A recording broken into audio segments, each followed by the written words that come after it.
It's really a pleasure to be here, and I'm looking forward to being able to tell you a little bit more about CEDAR, as well as to tell you more about the whole idea of fair data, at least as I construe it. Let me get my slides queued, and hopefully that should be fine. Yes. What I'm going to do today is talk to you about CEDAR, to give you that overview of this technology we've been developing at Stanford now for a number of years. But I really want to be able to talk about our technology in the context of what it means to have fair data. And I think it'll become clear that my perspective is that despite all the hype about fair data, despite all the progress that has been made over the past few years, fundamentally, fair data come down to metadata. And having good metadata, I think, comes down to technology like CEDAR. Before I go into that detail, what I want to do is tell you a story. I find it really helpful when I discuss things that are as abstract as fairness and metadata to talk about my friend Pravesh Khatri, who is a faculty member at Stanford and who is a self-professed data parasite. Pravesh has built his entire career on the analysis of other people's data, and he will spend weeks going to online data repositories, bringing down other people's data sets, reanalyzing them, and he's done just absolutely remarkable work. He's identified genomic signatures for sepsis, for TB, for distinguishing viral infection from bacterial infection. He can look at genomic signatures and see when someone might be rejecting an organ transplant. He's done all this stuff, never seen a patient, never walked into a lab, never touched a pipette. And he's been able to do all of this because he can take advantage of other people's data in a way where he calls himself a data parasite. But data parasites can be successful only if you have data that are accessible in some repository, where they're findable through some sort of search facility, where the data are self-describing so that third parties can make sense of the data, and where the data themselves are intended to be reused. So the data can outlive the experiment for which they were collected. So the data can outlive the investigator who collected those data. That's the idea. But what strikes all of us as cumbersome is that the data that are available to us for reanalysis actually don't make it easy for data parasites to survive in the world. And what we really, really need are data that are fair. And of course, the idea of fair data has been overhyped for the past 4 or 5 years. There are 4 main principles that data should be findable, accessible, interoperable, and reusable. There are a variety of ways in which these principles can be made possible, that the data and the metadata need to be assigned global, unique, and persistent identifiers, that the data need to be described with rich metadata, that the metadata clearly and explicitly include the identifier of the data they describe, that metadata are registered or indexed in a searchable resource, yada, yada, yada. And despite all of this incredible interest in fair data, the idea that fairness is really at the top of the Gartner hype curve, we have problems. We have problems because the current ways in which we're trying to assess data fairness are failing. Ever since the FAIR principles were published 4 years ago, there has been this incredible activity to try to be able to apply these principles to assess whether our data sets are really fair or not. The problem is you can't really do that easily by reading the paper that describes the principles and then seeing if they apply to some data set. People recognize that the principles are pretty wordy, that they're pretty complicated, and what has emerged are questionnaires and checklists that might allow you to assess whether your data are fair. But that doesn't work either. Because frankly, if you need a checklist, but if you can understand a checklist, then you probably know that your data are fair or not in the first place anyway. Basically, if you need the checklist to help inform your ability to analyze your data, and you can make sense of what's on such a checklist, you probably didn't need that checklist in the first place. And frankly, if you're going to be able to use such a questionnaire or a checklist, you really have to have very detailed knowledge of the resource to which you're applying this kind of information. Many people who are using these kinds of devices really are subject to maybe outright dishonesty or at least wishful thinking. The way in which they decide whether their data are fair or not may really not be based on any kind of grounded truth, but their wishfulness about how their data are represented. And all of this is really tedious and time consuming. And so the manual approach really has never caught on. So a couple people have tried to come up with automated fairness checkers that can provide some sort of a report saying these data are fair, but they haven't caught on either. Part of the problem is most people don't want to report about how fair their data might be when it's too late. If you can't fix the problems, if the data are already in some repository, if you've already moved on to the next scientific question, then it's like having a spell checker that tells you whether you have any spelling errors after the manuscript is already in print. And frankly, many of the kinds of things that are representative of problems in fair data represent factors that the user can't actually control. I mean, it's really not helpful to be pointing out to an investigator that he or she may not be using globally unique and persistent identifiers if he doesn't know how to use one in the first place. It's not helpful to say that the metadata need to be registered in some searchable index when the investigator doesn't really understand the search capabilities of the repository where the data might be going. It doesn't help to say the data need to be retrievable by their identifier using a standardized communication protocol when most investigators don't know what a standardized communication protocol is. So this kind of after the fact analysis of data really doesn't help the scientist who wants to make sure that his or her data are fair in the first place. It's really the concrete stuff that investigators understand. It means that if you're an investigator and you want your data to be fair, basically you need to know whether the metadata that describe the experiment are as comprehensive and as useful as they possibly can be. So you really need good metadata, and you really need good metadata, and you really need good metadata. Frankly, the take-home message from this talk is that to be able to have fair data, we have to have really good metadata, and we need a mechanism that allows us to come up with those data. So basically, that's all wonderful. We all think that metadata are important. The challenge we have is that when you look at what's in actual repositories, metadata are a mess. Investigators view their work as publishing papers, not as leaving a legacy of reusable data. Even though they may want to comply with the FAIR principles, that's not the way that they're going to get promotion or tenure.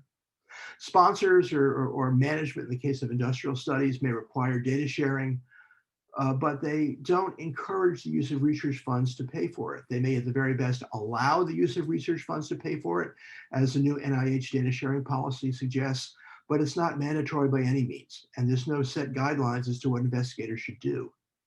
And frankly, when you create metadata by hand to describe data sets, it's really unbearably hard. So look, here is I will say literally a randomly selected description of metadata that come from the NCBI's BioSample repository. Just take a look at that and just ask yourself, are these metadata okay? We see that metadata in general are attribute value pairs. Cell line is JH-H-2. There's a culture collection descriptor. There's a repository, which means these data are in Genentech someplace. But what's wrong with these metadata? They look pretty good at first blush. When you look really hard, you see that the disease is carcinoma hepatocellular, which is not exactly a real disease. You see that the ethnicity is Japanese, which is not what I would consider to be an ethnicity, at least for the purposes of describing biological metadata. The age of the donor of the specimen here is given as 57 year, not 57 years, not just 57. What it means is that if you're an investigator like Pravesh Khatri, who wants to search for other people's data, you would have to know that you want to search for carcinoma hepatocellular in addition to hepatocellular carcinoma. You would have to know that Asian subjects might be classified by country of origin. You would have to know that the age might be 57 year or 57 or whatever. And these are the kinds of things you have to build into your search in order to find the data sets that you're fundamentally interested in. Problem occurs because we all know where the metadata come from in the first place. They come from spreadsheets that we might judiciously fill out, but we fill out without a lot of guidance. And so the spreadsheets that we usually use to create metadata They tell us kind of what we need to specify in our metadata descriptor, but they don't provide a lot of detail about what the constraints are on those results. And they certainly don't easily make it possible for us to use information from controlled terminologies or ontologies to make sure that the metadata that we're describing are as standardized as possible. And what does that mean? Well, if we go to like the gene expression omnibus, what do we see? We see that if we're interested in samples that come from subjects that have a certain age, and we want to search for age, we don't just get AGE, we get age and age and age and pop age and age after birth and age in years and all the other entries that you see on this form. It reinforces that if you're looking for someone else's experimental data and you have access to their metadata, which is how you would ordinarily do the search, not only do you have to know what the standard way of talking about something might be, but you have to anticipate what are all the variants? What are all the typos? What are all the different ways in which somebody could say something very reasonable in a surprisingly unreasonable way? We've actually gone through the exercise of looking at very large collections of metadata. We looked at, for example, BioSample at NCBI. BioSample is a large collection of metadata that describe, well, samples that are described in other NCBI databases. And the metadata in BioSample, which are touted as being the best metadata that NCBI has to offer, are actually fairly dreadful. So if you look at all the metadata records, and you have certain records that you know are supposed to be Boolean, well, 73% of the Boolean values are not actually true or false. They take on unusual strings like non-smoker, former smoker, and God knows what else. 26% of the integer metadata values can't be parsed into integers. We get JM52, UVP, 49.4, pig, and God knows what else. And 68% of the metadata entries that are supposed to be supposed to represent terms from biomedical ontologies that don't represent terms from biological ontologies. There's no standardized biomedical ontology where terms like presumed normal and wild underscore type exist. And so obviously, if you want to perform searches on BioSample, you have to recognize that many of the terms, despite a great data dictionary, despite a lot of care that has gone into the design of the repository, frankly, don't turn up in a standardized form that allow people to do standardized searches. So here we are. People like Pravesh Khatri want to search for other people's data. They're expecting the data to be fair, and the kind of metadata that describe those data sets, frankly, are all over the map. And yet, how do we get fair data when this is the situation that we're in? As is already said, the idea of trying to give people a checklist or tools to assess fairness after the data are already submitted to the repository are really coming too late in the workflow. And what we really need is to make sure that the metadata that are used to describe experiments up front are easy to create and are going to abide by community-based standards whenever possible in order to facilitate the search and the use of those data. So we're never going to have fair metadata. We're never going to have fair data until we have consensus about what is good metadata, until we have standards for implementing good metadata. And that means making sure that the overall structure of the metadata comply with community expectations, and that the values that we use to describe the metadata are taken from ontologies and terminologies or adhere to the requirements of the data sets that are associated with various data elements, or else we're not going to be able to search for them. And frankly, this is all wishful thinking unless we can have tools that make it really easy to create good metadata in the first place. So what are the requirements we have to do that? Well, the first requirement is that we have to have standard ontologies that are going to be able to describe what exists in a data set completely and consistently. I mean, the good news is, since we're working in biomedicine, we've had standard ontologies for a long time. For more than 300 years, we've had Linnaeus's description of speciation, which gives us access to descriptions of species and genus, genera and families and order, and all the other elements that we know are used to describe living organisms. And that's an ontology that we're all really familiar with. Ontologies like this and a million others, well, at least 1,000 others, are stored in BioPortal. BioPortal is a repository that we've been working on for over 15 years that basically captures every one of the publicly available ontologies and terminologies that are used in biomedicine. And you can see by going to the BioPortal website that you can get access to clinical terminologies like current procedural terminology or the meta terminology used by the FDA or RxNorm or SNOMED, but also lots of ontologies that are very important for biology, like the gene ontology and Uberon for anatomy and a million other ontologies that have come out of the biomedical community. And people can go to BioPortal. They can browse ontologies in a visual way. They can use a tree browser. They can see how ontology terms are mapped to other ontology terms, which can be really important. And we find that this resource has become absolutely indispensable for a very large user community. Just to give you a flavor for how important this is in biology, the people who come to BioPortal and browse ontologies through our user interface are basically showing us somewhere between 200 and 300,000 page views a month, coming from some 77,000 different IP addresses. By far and away, more people are using BioPortal programmatically, and we service between 2 and 3 million API hits a day from people who have programs that need to access BioPortal content in a way which gets access to the information that's there and it can apply it programmatically. So that's all very exciting for us.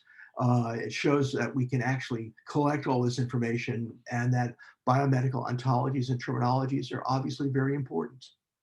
So that's step one. If we want fair data, we need fair metadata, and the fair metadata need to have terms from ontologies. The other thing that we need is we need to be able to describe properties of experiments completely and consistently. That means not just having standardized values for the data that are used as terms in the metadata descriptions, but we need to know that for different classes of experiments, what are the ways in which you want to describe those experiments so that we have enough information about the experiment entered into the metadata that some other investigator can make sense about what the scientist actually did.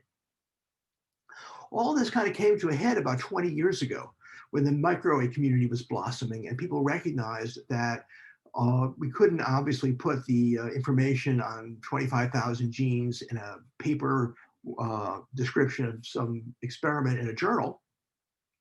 There needed to be databases that provide information about microarrays. And before we could have databases like GEO, we had to make sure that the metadata would actually clarify what was done in the experiment. What was the substrate of the experiment? What platform was used? What were the experimental conditions? What do I need to know if I want to reproduce this experiment? What do I want to know if I want to try to integrate these data with someone else's data or my own data? These were the kinds of things that had to be specified in metadata in order to make any sense out about what was stored in the database. The microarray people all got together and they created MIAME, the minimum information about a microarray experiment. And it was the first example that I can think of that clarified the kinds of things that need to be in metadata for someone to be able to make sense about what is in a metadata description and to understand what are the expectations that another scientist might have if he or she wants to be able to make sense of what's in some repository. So MIAME was not without controversy. Some people felt that it wasn't quite so minimal. Other people really were concerned about information that was omitted from the original description of MIAME. But the idea of communities of investigators getting together, deciding what are the key things about an experiment to include, and to create a structure for annotating experiments using a community-based representation was really important. And then subsequently, other people got into the act. So we have the minimal information about T-cell assays that got incorporated into MIATA. There's the minimal information required in the annotation of biochemical models, or MIAME, minimal metagenome sequence analysis standard, or MiniMES, or minimal information specification for in situ hybridization and immunohistochemistry experiments, Ms. Fishy, and dozens of others of these kinds of things. Susanna Sansoni, who has maintained the fair sharing resource at the University of Oxford, allows you to browse through hundreds of these kinds of minimal information standards that have come out of the scientific community. And each of them provides a way of describing metadata expectations in a way which is very useful to the community and allows us to have fairness for our data sets by adhering to standards for the metadata that include all of the specifications that the community thinks are important in order for these metadata to make sense. Problem we have, though, is that minimal information guidelines are not models, and they're just guidelines. So they don't really provide us with something that's actually computable. They give us a list of the kinds of things that the metadata should talk about without being very specific about how to do that kind of talking.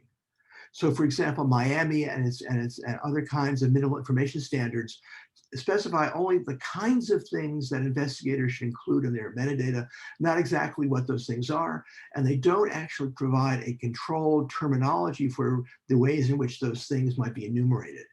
They don't give us a standard list of metadata elements.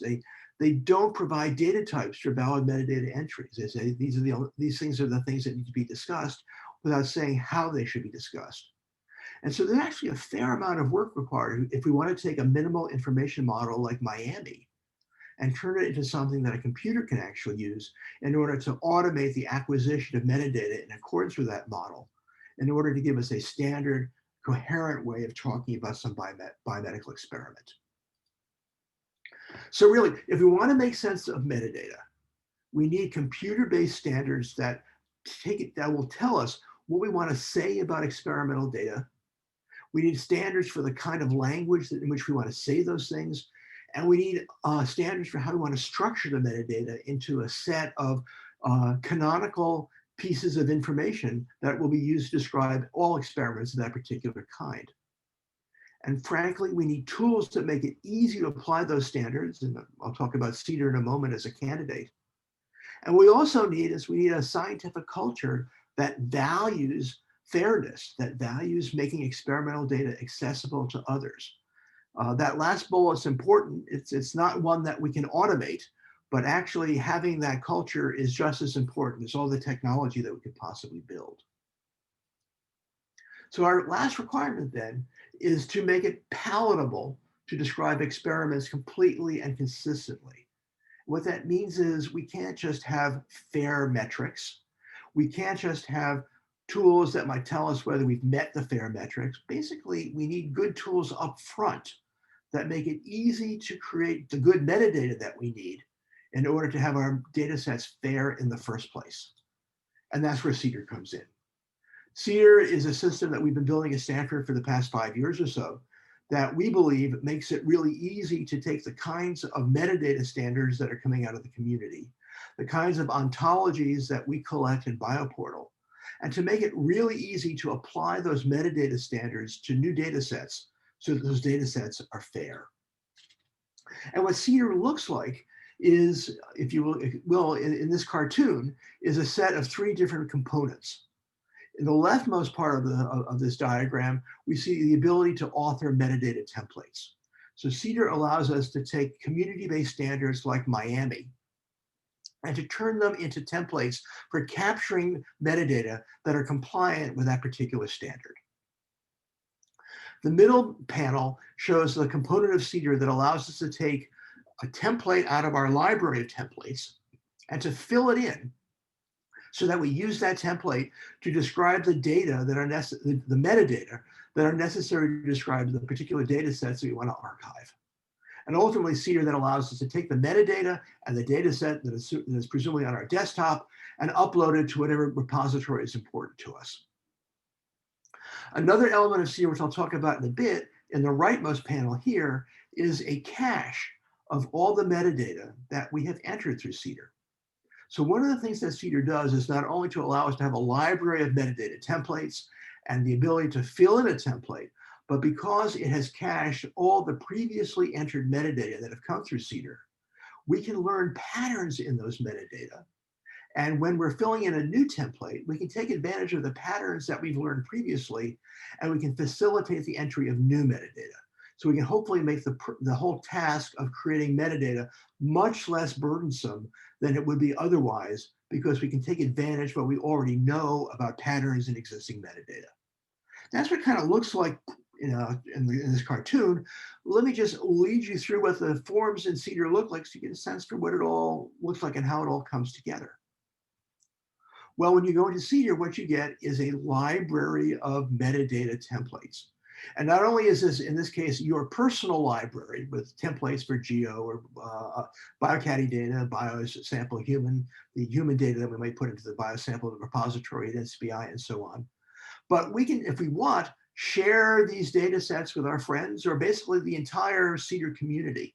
So we have the ability to take templates and pieces of templates and make those available across a broad spectrum of people using CEDAR so they can take advantage of one another's work. We want to see what an actual metadata template looks like. Suppose we're interested in the biosample human template. We can click on that and say we want to populate it. And we can see actually a previously populated example of biosample human, where we see attribute value pairs, just as we saw earlier in typical metadata. And we can see that these pairs are sample name 56, organism Homo sapiens, tissue, skin of body, and so on. Each one of the entries here in the values that are associated with those elements represents a term that is either typed in because there's an alphanumeric entry, or whenever possible, it represents a term that comes out of one of the ontologies in BioPortal. So we make it really easy, as you'll see in a minute, to fill in this template whenever possible by using predefined terms from terminologies and ontologies in a way that can help us standardize the metadata. So we have a metadata template that's standardized and represents the characteristics of the metadata to which some biomedical community has agreed. We can fill in that template with specific terms for an experiment using elements from an ontology. So we can use the standardized terms to describe what we see in terms of the attributes on the left-hand side. And that gives us the ability to feel confident that our metadata are as standardized and as complete and as searchable and reusable as possible. So we showed you how to author. We had template authoring. We can fill in the template. Let's actually look in detail about how we author a template with CEDAR. We have a whole environment, and here we show what it's like to create the biosample human template. We can say that there's a sample name, and that's going to be an alphanumeric value. That's what the A is. The organism is an alphanumeric value. We're saying that there's a field called tissue. We can have a prompt, enter the tissue type, and most importantly, we can say that we want the value for this tissue not to be typed in at random, but by using this little triangle icon, we're saying we want the value for the tissue when a user enters such a value to come from an ontology. So it's not random, but a controlled term. How do we do that? Well, let's click on where it says value, and we can go into a different part of the editor and say, okay, if we're trying to find information about tissue, let's search BioPortal, our ontology repository, and see what are the ontologies in BioPortal that might reference the term tissue. And the first and probably the best choice comes up on the list as Uberon, the ontology of anatomy that is meant to basically be a synopsis of all anatomy in tetrapods. Tissue also appears in MA, the mouse anatomy ontology, or NIF standard, or the teleos anatomy ontology. These are probably too specialized for our use, but Uberon looks really good. We can ask ourselves, are we sure that Uberon is the right ontology from which we want to be selecting tissues? And what CEDAR will do is then go to BioPortal, download a piece of the Uberon ontology and show us what Uberon looks like. Show us the tissue branch of the Uberon ontology. And you may actually disagree whether these are the right ways to model tissues, but this is what Uberon does. And the user of CEDAR would say, well, this looks pretty good to me. I guess Uberon might be the way to go. And actually, what I'm not going to do is tell the user to describe tissues in the metadata with all of Uberon. I'm just going to say, I want this branch of Uberon, the branch of Uberon that deals with tissues, and those are going to be where the controlled terms will come from in order to describe tissues in the metadata that I'm creating. So we've authored the template, and how do we fill it in? Well, sorry, my mouse is a little bit sensitive. So here we have, for example, the biosample human template I showed you earlier, and we want to fill in the tissue. And we see that all of the selections come from a drop-down list. All of those entries come from Uberon. We could type into the blank in order to come up with the value we want most easily. But it turns out that what Uberon does to make our life simple is to sort the elements of the drop-down list in the order in which they are most frequently used in previously entered metadata based on our cache of metadata from our previous experience with CEDAR. And so we know that when the organism is Homo sapiens, by far and away, most of the specimens that represent tissue come from blood. And then next would be liver or bone marrow or breast or lymph node. But fundamentally, by sorting the drop-down list in accordance with the frequency with which we encounter terms in our cached metadata, we make it really easy for a user to find the term that might be most valuable and obviate the need to search BioPortal directly or just come up with some arbitrary term and put it down into a spreadsheet. This is the best way that we can assure good metadata quality. If we're looking at other things, suppose we've said the tissue is brain, we're still talking about Homo sapiens, we want to specify what is the disease. Well, it turns out, I'm sorry, we want to say that the tissue is lung, we can say, here are possibilities for the disease. And then notice that because we have this ability to look at patterns in the metadata, we know that when the tissue is lung, top of the list is lung cancer. Next is chronic obstructive pulmonary disease or squamous cell carcinoma of the lung or idiopathic pulmonary fibrosis. Basically, again, the drop-down list represents primarily diseases of the lung ordered in the frequency with which they are selected when the tissue is lung, making our lives really simple for entering the metadata, always guaranteed of taking a controlled term, in this case, a term from the disease ontology.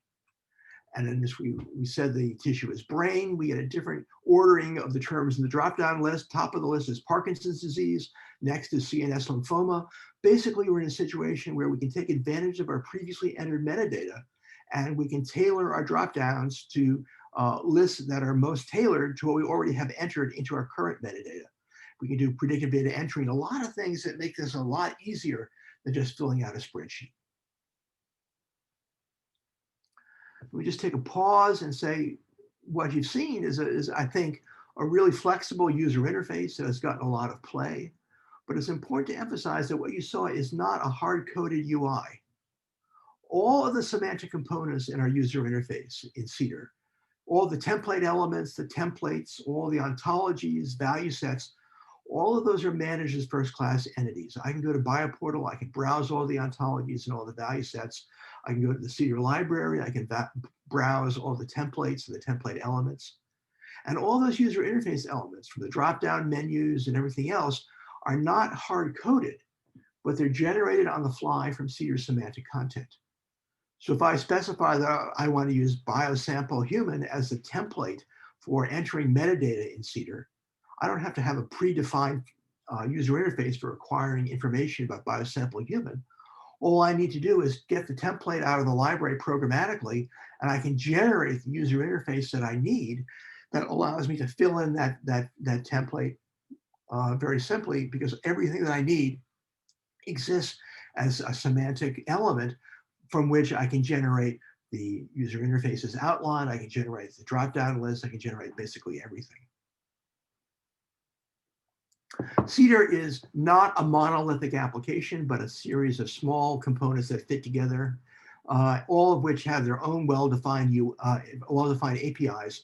And so it is possible, if you are building third-party software, to access different parts of CEDAR without having to get the whole gamish as part of something which you interact with, but you can interact with only those pieces that really matter to you. And also it's important to make sure that we are consistent with standards. CEDAR generates all of its metadata as JSON LD, a widely used web standard. And then I was thinking about JSON LD, it can be translated into RDF and a bunch of other things. So fundamentally, we're able to assure fairness because we have templates that are compliant with community standards. We fill them in with terms from ontologies. We generate our metadata in JSON LD, which is a well recognized and easily parsed representation. And all that is just very important to us in order to assure that the metadata that we're creating with CEDAR are fair. So we have the ability to enter very structured, well-controlled metadata. We don't need spreadsheets anymore where we know the metadata values that could be entered would actually be not useful or not searchable.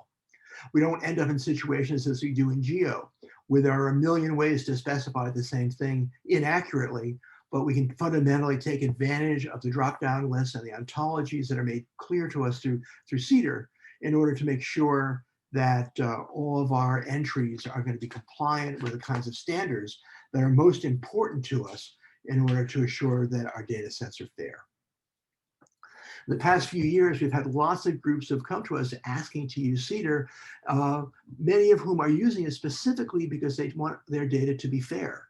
What's really interesting to us is that the AIR community, a group of immunologists who are interested in sequencing immune receptors and being able to study the immune response on that basis, have created their own metadata standards because there are certain elements of experiments that they do they want to make sure are preserved in the metadata they operate on. And they all have agreed to use CEDAR as a way going forward to annotate their data sets so that the data that are stored in the NCBI repositories where they will ultimately reside represent metadata that are compliant with their standards and represent in a form where they feel confident they can access those data sets and integrate them and reuse them. There are common fund supported programs like Illuminating the Druggable Genome and LINKS, which have built CEDAR into their own data coordinating center technologies to ensure metadata quality. The GoFair Foundation in Europe has been very active in promoting CEDAR as a mechanism for ensuring fair metadata. Folks using CEDAR at NLM and other areas of NIH, and lots of startup companies like Genetic Networks are recognizing that for knowledge management, having good metadata is really important. And so unlike the academics who are interested perhaps in fair data in order to have data reuse and data and to be good data parasites, fundamentally the commercial sector is recognizing that technology like CEDAR is just as important. Its a goal is to have good knowledge management and to understand what data may have been collected on previously studied chemicals. Fundamentally, without good metadata, a startup or a pharma doesn't know if there's a remdesivir sitting out on the shelf someplace. And it becomes really important to have these kinds of good metadata in order to be able to do those kinds of searches. So fundamentally, what I want to leave you with is the idea that fairness is all the rage. Everybody wants fair data. But I'm going to argue that we can't get fair data just by having a bunch of principles on paper or even automated tools that try to determine after the fact whether the data sets are fair. Basically, we're not going to have fair metadata, or rather fair data, until we can have metadata structures that are standardized using common templates, until we can fill in those templates with controlled terms whenever possible, and until we have technology that makes it easy, maybe even makes it fun for investigators to annotate their data sets in standardized, searchable, integratable, and reusable ways. And fundamentally, we need the scientific community to adopt this kind of technology. We need the scientific enterprise to value this kind of technology and these kinds of results in order for us to achieve success. But if we do that, imagine all the things that are going to be available to us. So the data parasites like Pravesh will be able to reuse data in a very straightforward way. They won't spend weeks or months trying to clean data sets, trying to find the data that they need when the metadata that describe the data that they ultimately are interested in are not standardized and searchable and easily reusable. And so it'll be a lot easier for third parties to go to existing repositories, find data that are relevant, and do new experiments, reanalysis, make new discoveries. Scientists who are concerned about trying to keep up with an exploding literature will be able to use the data themselves as a primary source of information. They will be able to figure out what are the latest experiments that have been done. They will be able to figure out how to merge their data with other data and be able to take advantage of economies of scale. They'll be able to understand what might be the next experiments to do on the basis of the data that are available online. And so we can see a new way of interacting with knowledge sources, in particular data sources and the metadata that explain them in ways that are simply not possible simply through the published literature. And clinicians who are often trying to figure out what are the clinical studies that will but most help them take care of the patient in front of them, will be able to get access to clinical trial data in a way that's not possible just by browsing the literature, looking at the actual data, knowing which trials have been done on subjects whose characteristics are most like those of the patient in front of them, It's a very valuable thing to be able to do. And one of the greatest challenges that clinicians have is being able to be sure that a data set in some clinical study actually is applicable to a patient who needs treatment. And being able to have metadata for clinical trials in a form where we have more confidence in what was done, more surety about the nature of the subject population, all of that are going to be able to help clinicians make better decisions for their patients in ways which I think will be really revolutionary. Fundamentally, once we have comprehensive experimental metadata that we can disseminate in machine interpretable form, where those metadata are compliant with community standards, where they're filled in with terms and ontologies that are searchable and standardized, basically we'll be in a situation where technology like CEDAR will be able to assist in the automated publication of scientific results in a new way.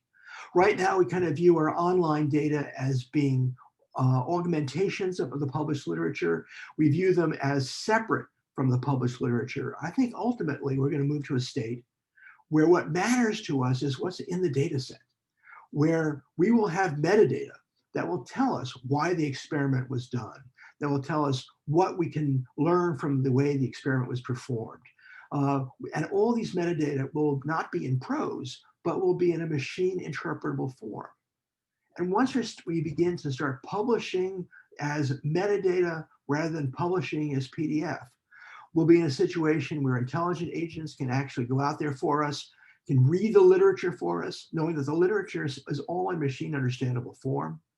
They'll help integrate information. They'll do the meta-analyses. They will do the systematic reviews. Yes, people have a major role, but we will make this all automatable in ways which is simply not possible now. Scientists can have intelligent agents that can go out there and track scientific advances, tell them who's doing what, who's likely to be studying something which may not be obvious just by looking at the published literature, and can make suggestions about how to re-explore existing scientific data sets to make new discoveries. Our intelligent agents will be able to do all this because we'll have metadata that will be understandable and comprehensive. They'll be able to look at the results and the actual data that were generated. And as a consequence, these agents will be able to suggest what are the next set of experiments to perform. And if you know about the work in robotics that's going on right now, maybe those agents won't just suggest the next experiments, but maybe they'll actually do them. All of that is going to be possible if we can actually have fair data. And we're going to have fair data only if we have metadata that can describe in a comprehensive way what the data are about, what the experiment was, what the experimental conditions were, why the experiment was done in the first place.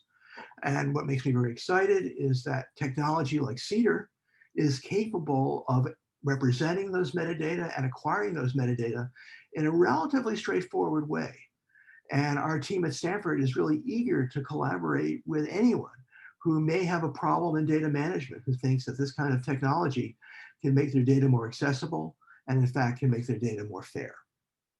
Let me stop there and I'll be happy to open things up to questions. Thanks, Mark. This is Anita. I just wanted to get a quick check-in with you in terms of where you are in terms of integrating this into some of the databases like biosamples. I mean, clearly this is something that somebody can do outside of that, but I would love to kind of know where you are, because I mean, obviously this is absolutely the way we need to go and all of this. So I just wanted to see kind of where you are on that implementation side. Yeah, thanks, Anita. I mean, probably the best example is what's being done by the AIR community, the group of immunologists I mentioned earlier. They created their own metadata standard because they felt they needed their own, which deals with primarily RNA-Seq experiments. They entered their metadata through CEDAR.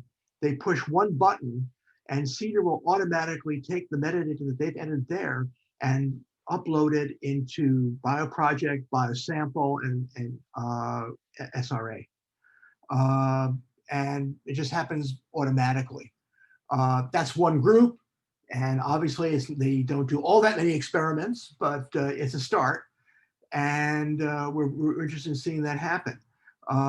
What's similar, but not obviously dealing with the publicly available data sets such as those at NCBI, IDG and LINCS are two common fund supported consortia where they have integrated CEDAR within their existing data acquisition system.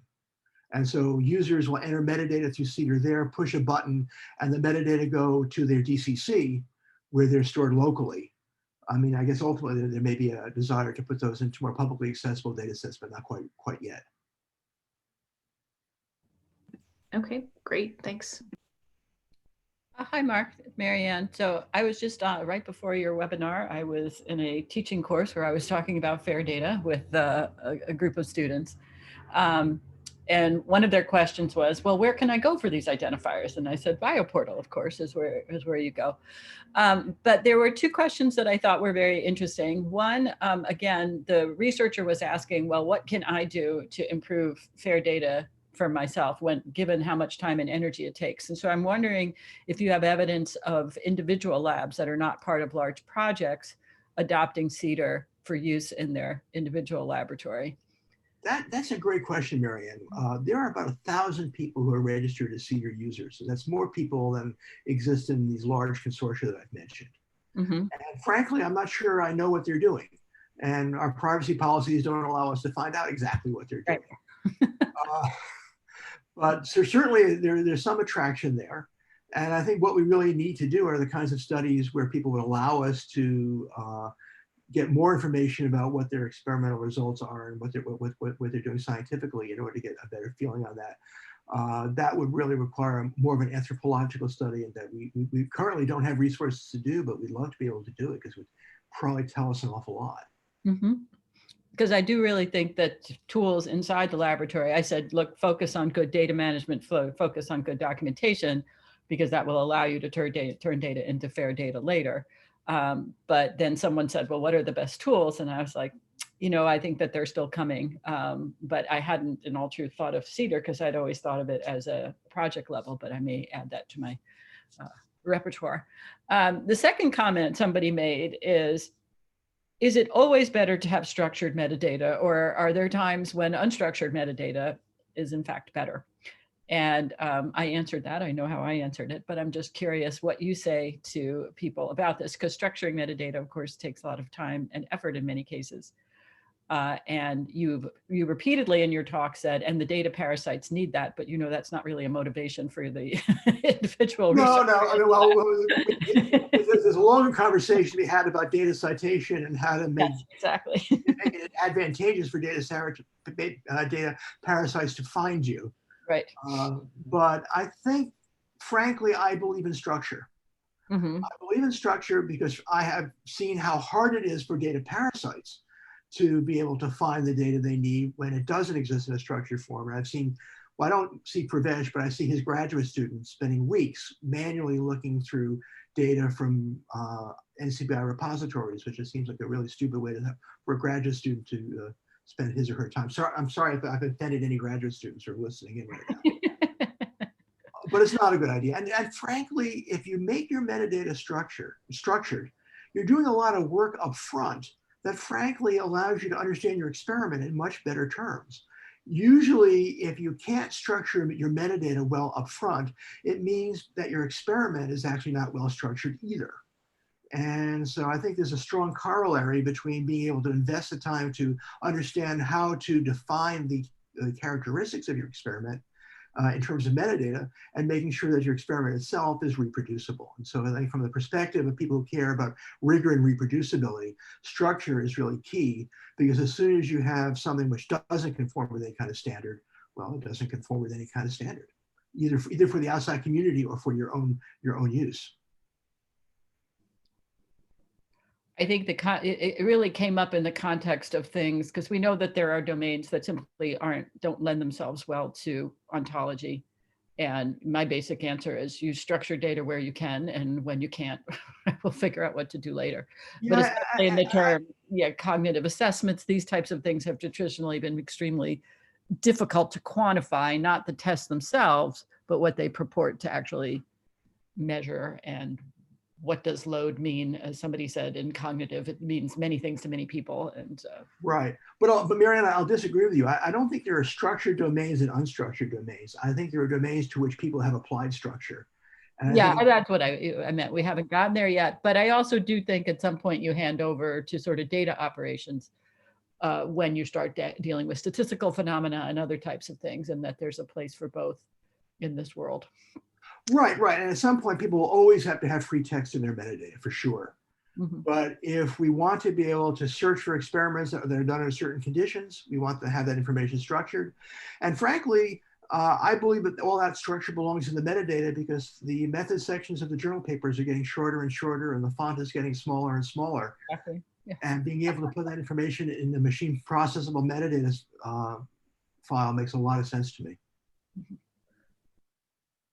So, hi, Mark, it's Tom. I had a question directly related to this, which was, so what's the balance between trying to model your experiment by representing the structure of its metadata versus actually just trying to model the structure of your experiment and infer the structure of the metadata from that? This is obviously a loaded question because I've been taking the model the experiment approach. Okay, so the question, what comes first, the metadata or the protocol? Yeah.